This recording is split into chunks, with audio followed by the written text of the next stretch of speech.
સરસ રીતે સાંભળો છો એટલે રામની વાત આવે. રામ કેમ આવે? રામ આવ્યો કોને કહેવાય? એક બહુ જૂના જમાનાની વાત છે. યુવાધન ખાસ આ વાતને સાંભળે. જૂના જમાનાની વાત છે.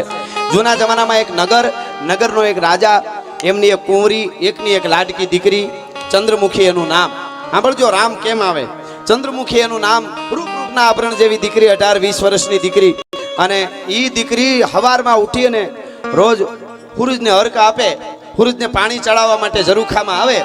એમાં બજાર વાળવા વાળો એક માણસ, એક નાનો માણસ રોજ બજારને સાફસૂફ કરવા માટે આવે. એ જેનું પટાંગણ હોય હવેલીનું, એ સાફસૂફ કરતો હોય. એ સાફસૂફ કરવા માટે એ માણસ આવે અને આવી અને એની રીતે વાળતો હોય. એમાં એની ઓશિંતાની નજર પડી ગઈ. આમ ચંદ્રમુખી આમી નજર પડી, પણ એની નજર ચોટી ગઈ. એટલું બધું ચંદ્રમુખીનું રૂપ કે એ રૂપમાં એ માણસ અંજાઈ ગયો. લગ્ન થઈ ગયા હતા, પોતાના જુવાન આદમી હતો. વરસદી પહેલા કેમ લગ્ન થયા છે, પણ એવી એની આમ ધ્યાન ચોટી ગઈ કે અંજાઈ ગયો એના રૂપમાં ચંદ્રમુખીના. આ હા હા, આવું રૂપ પણ ધરતી માથે હોઈ શકે કે કોઈ અપ્સરા છે? અને એ મનોમન એને એક પ્રતિજ્ઞા કરી નાખી કે હવેથી હું કાયમના માટે અહીં વાળવા માટે આવું, સાફ સફાઈ કરવા માટે આવું. મારી રીતે હું ચંદ્રમુખીનું એક વખત ઝરૂખામાં આવે હવારમાં મોઢું જોઈ લઉં. મારો પ્રેમ શુદ્ધ પ્રેમ છે. મને ખબર છે કે રાજકુમારી છે. હું કોઈ દિવસ એને હામો બોલી નહીં શકું, પણ હું એને અંદરથી એટલું ચાહું કે ચંદ્રમુખીનું મોઢું ન જોઉં તો હું પાણી પણ ન પીવું. ખાવાની વાત તો પછી, આજથી મારું નિયમ. અને મિત્રો, ક્રમ બની ગયો. રોજ હવારમાં આવે, વાળવાનું ચાલુ હોય, પટાંગણ જે હોય. હવારમાં ચંદ્રમુખી લોટો લઈને સૂરજને આમ જળ ચડાવવા માટે આવે, એટલે ઓલો મોઢું જોઈ લે અને પછી એના કામમાં લાગી જાય. હવે ઘટના એવી કે ચંદ્રમુખીને ખબર જ નથી કોક મારું મોઢું જોવે છે. બહુ સંસ્કારી દીકરી હતી, એને કાંઈ ખબર જ નથી. હવે બન્યું એવું, 1 દી 2 દી 5 દી 6 મહિના હાલ્યું. 6 મહિના પછી એક દિવસ એવું બન્યું, ચંદ્રમુખીએ બહાર ન નીકળ્યા, કંઈક વ્રત લઈ લીધું 6 મહિનાનું કે જે હોય તે. એ વ્રત લઈ લીધું અને બહાર ન નીકળી. અકળાણો, બપોર સુધી રાહ જોઈ અને પછી અકળાણો. બસ પાણી ન પીવું, ખાવ નહીં, હવે પ્રાણ છોડી દઉં. ચંદ્રમુખીનું મોઢું ન જોયું. બપોર સુધી રાહ જોઈને બપોર પછી ઘરે ગયો. નિમાણો થઈ ખૂણામાં બેહી ગયો, ઝૂંપડામાં. એની પત્ની હતી, બહુ સંસ્કારી હતી, ભારતની આર્ય નારી. એને અકળામણ થવા માંડ્યું, મારા પતિદેવને શું થયું? કોઈએ કાંઈ કીધું હોય છે? કોઈ કંઈ કહી તો નહીં લીધું હોય ને? પાસે જઈને પૂછે તમને શું થયું, તમારી તબિયત તો બરાબર છે ને? એટલે કાંઈ બોલે નહીં. બહુ વિનંતી કરી, ત્યારે વિચાર કર્યો કે હવે જે છે એ સાચું કહી દો. મારી પત્નીને શું કામે આવે છુપાવવાનું? આમાં ક્યાં જીવવું છે છુપાવવાની વાત? મારે મરી જવું છે. એટલે કીધું કે ચંદ્રમુખીને હું ચાહું છું. મેં એનું મોઢું જોયું. કોણ ચંદ્રમુખી? કે રાજકુમારી. કે તમે ગાંડા તો નથી થઈ ગયા ને? કે જે કે પણ એ તો જે હતું એ પૂરું છે. હવેથી હું અંજળનો ત્યાગ કરીને મારે ખોળિયામાંથી પ્રાણ છોડી દેવાનો છે, આ ઝૂંપડાને ખૂણે બેહીને.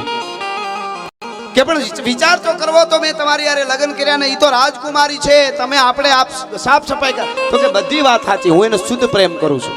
મારે એનું મોઢું જ જોવાનું હતું, મારે બીજું કાંઈ એને આમી વાતે નથી કરવી. ખાલી મોઢું જોતો તો, પણ આજ મોઢું ન દેખાડ્યું. એટલે આજથી મારે પૂરું અંજળ ન લેવાય. અને દીકરી બાઈ એની ઘરવાળીએ વિચાર કર્યો, જીવતા જોગીએ ભલા, મારો પતિ જીવતો હોય છે તો આ ચૂડલો તો રહે. ભારતની નારીઓ કેવી તમે જોઈજો. એ કે હું જાઉં છું ચંદ્રમુખીને વિનંતી કરવા કે તમને મોઢું દેખાડે. હે કે હું જાઉં કે તને કોક મારી નાખશે કે જે થાય. અને દીકરી ડગલા માંડે છે. એની પત્ની હવેલીમાં આવે છે. જે આડા ઉભેરા પહેરેદારોને ધરાર ધક્કા મારીને રોતી આવે, માથા પછાડતી આવે. મને એકવાર ચંદ્રમુખી પાસે જવા દો, મારે ખાસ કામ છે, જિંદગીનો સવાલ છે. અંદર કરી ગઈ ચંદ્રમુખી. અંદર હવેલીમાં છે, ત્યાં પૂગી ગઈ બાઈ, આની પત્ની, આ જુવાનની બાઈ. અને જઈને એટલું કીધું, પગમાં પડી ગઈ સીધી. કીધું તું સો કોણ? કે તમારી બજારો ફળિયા જે વાળવા માટે આવે છે ને જે માણસ, એની પત્ની છું. કે પણ તું કેમ આટલી અકળાઈ ગઈ છે? શું છે? ચંદ્રમુખી કે બસ આ બધા આજુબાજુમાં દાસ દાસીઓને થોડાક આગા મોકલો ને તો હું હાસી વાત કરી દઉં. એટલે તરત ઈશારત થઈ, એટલે બધા વૈયા ગયા. અને પછી કીધું, હવે જે વાત કરવા જાઉં છું ચંદ્રમુખી, એના માટે તમે મને કદાચ મૃત્યુદંડ આપો તોય મને મારા પતિ માટે મને સ્વીકાર્ય છે. પણ મારો પતિ તમને પ્રેમ કરે છે. કોણ તારો પતિ? કે બજાર વાળવા વાળો.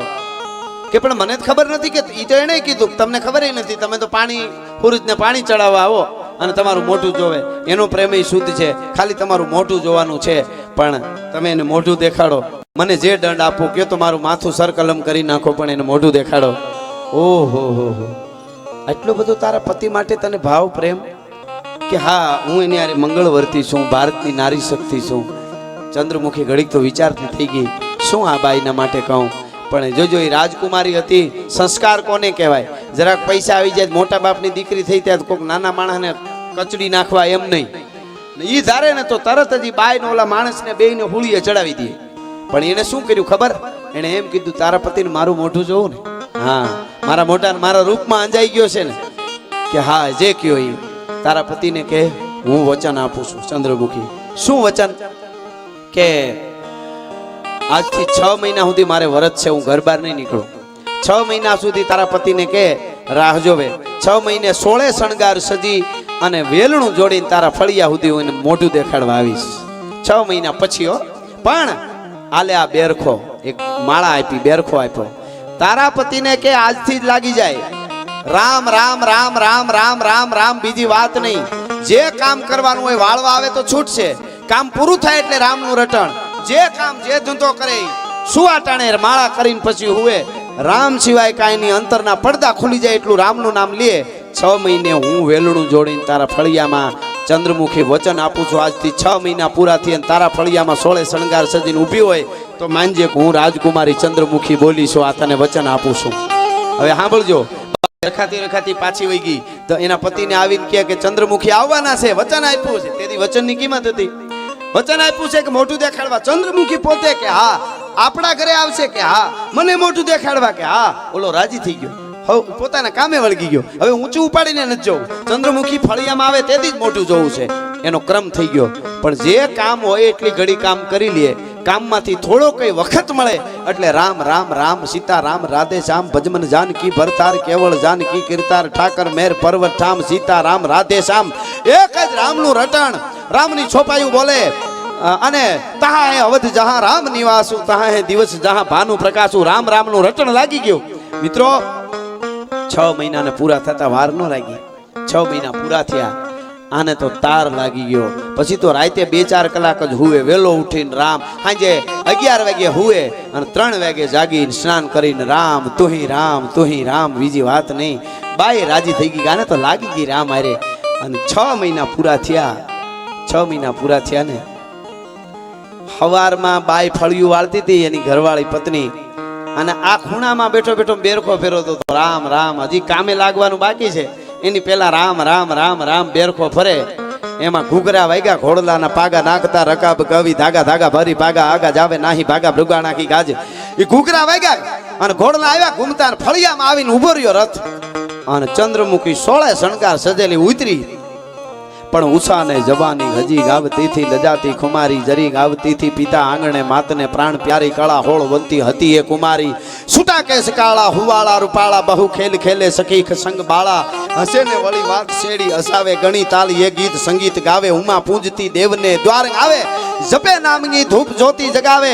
એવી આમ રૂપ રૂપના આભરણ જેવી પરી જાણે ઉતરી.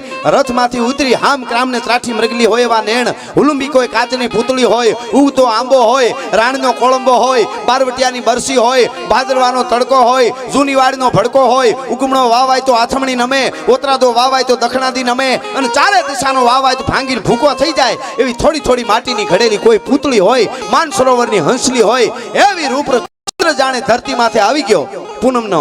એવું રૂપ અને રથ માથેથી ઉતરી. ઓલી બાઈ વાળતી હતી, એના હાથમાંથી હાવળનો પડી ગયો આ રૂપને જોઈને એની પત્નીને. પણ છતાંય ભોળીને બાઈ હળી કાઢ્યો, ઘરમાં ગઈ ઝૂંપડામાં. અરે સાંભળો છો, જોવો તો ખરા, જેના હાટુ તમે અંજળ ત્યાગ કરીને મરી જવા તૈયાર હતા, જેના માટે તમારી જિંદગી પૂરી કરી દેવા તૈયાર હતા, એ ચંદ્રમુખી આવી ગયા આપણા ફળિયામાં ઊભા. આ હા હા, ઓલાને બેરખો ચાલુ, રામ રામ રામ તુહી રામ તુહી રામ તુહી રામ. અરે કે પણ તમને સમજાય છે કે નહીં?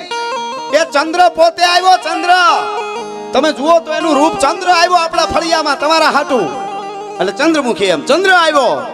અને તેથી આંખ ન ખોલી. મિત્રો, આ ભારતનું ધન ને ધરોહર છે. એ જુવાને આંખ ન ખોલી. માળા ફેરવતા ફેરવતા બંધ આંખે ખાલી એટલું બોલ્યો, ચંદ્ર આવી ગયો. કે આ આવી ગયો, જુઓ તો ખરા, 16 શણગાર સજીને આવી ગયો એમ ને ચંદ્ર. માળા ચાલુ છો, આવી ગયો ને? કે હા. હવે ઈ ચંદ્રને કયો, રામરૂપી સૂર્ય અંદર પ્રગટ થઈ ગયો ને આ ચંદ્ર ઝાંખો પડે છે એને કયો પાછો વયો જાય હવે મારે જરૂર નથી.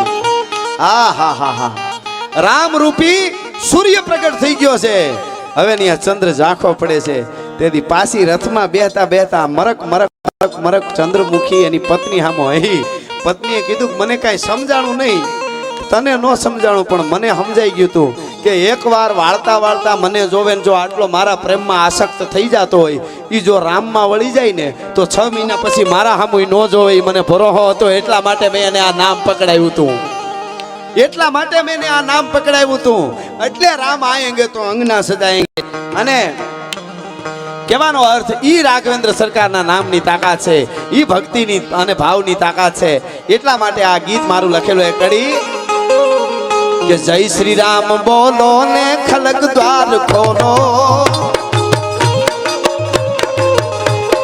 જય શ્રી રામ બોલો ને ખલક દ્વાર ખોલો, ગડાવો હરણાયુન ટોલો, કૃપાળુ નામ જય શ્રી રામ બોલો, જય શ્રી રામ બોલો ને ખલક દ્વાર ખોલો, ગડાવો હરણાયુન ટોલો, કૃપાળુ નામ જય શ્રી રામ બોલો.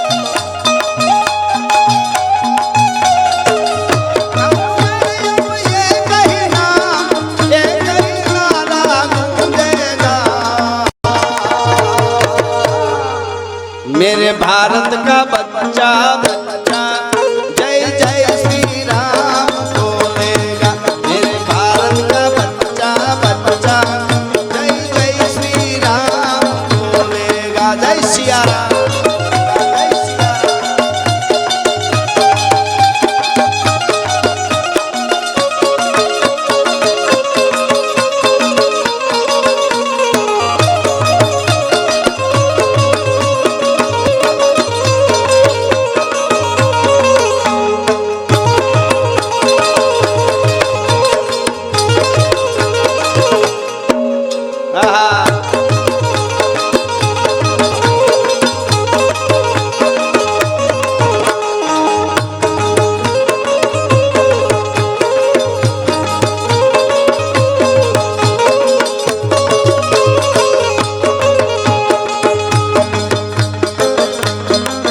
કંધા રાવણ ને દળ સહિત રોડ્યો, દશકંધા રાવણ ને દળ સહિત રોડ્યો, વિભીષણ ભક્ત રામ બોલો, જય શ્રી રામ બોલો ને ખલક દ્વાર ખોલો, ગડાવો હરણાયુન ટોલો, રામ જય શ્રી રામ બોલો.